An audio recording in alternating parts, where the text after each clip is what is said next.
L'Union européenne et la République du Congo restent sur leur ferme volonté d'œuvrer en faveur de la bonne gouvernance forestière. Ce sujet, qui préoccupe tant les deux parties, a été au centre de la 14e session du comité conjoint de mise en œuvre CCM en sigle, tenue du 24 au 25 novembre à Brazzaville. La session de ce jour prend tout son sens et nous rassure de la volonté de nos partenaires de l'Union européenne et du gouvernement du Royaume-Uni de continuer à nous soutenir après et malgré les nombreuses spéculations malheureuses qui ont entaché notre partenariat, faisant parfois état d'un irrécoverable désaccord de fait dans le monde.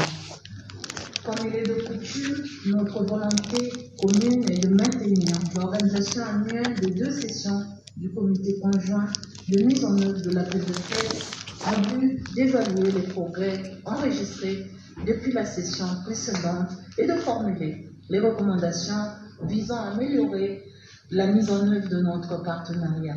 Au terme de 2 jours des travaux, coprésidés par Rosalie Matondo et Giacomo Durazo, les experts sont tombés d'accord sur la signature d'un aide-mémoire. Je voudrais saluer l'engagement des parties prenantes à l'APV, la société civile, le secteur privé, le gouvernement de la République du Congo en général et le vôtre en particulier, Madame la Ministre.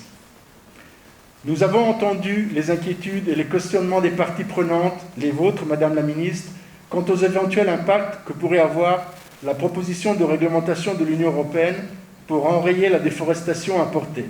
C'est l'impact sur le FLEGT, évidemment.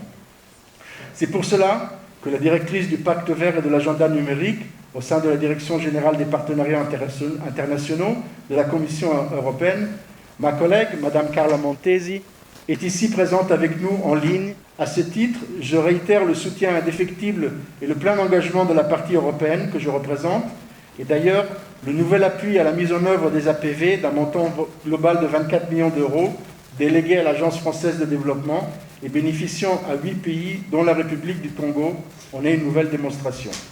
Cette rencontre a donc donné aux parties prenantes l'opportunité de faire le point des progrès réalisés depuis la dernière séance du comité en juin 2021. La PEV-FLEG vise à garantir la légalité des bois et de ses produits dérivés.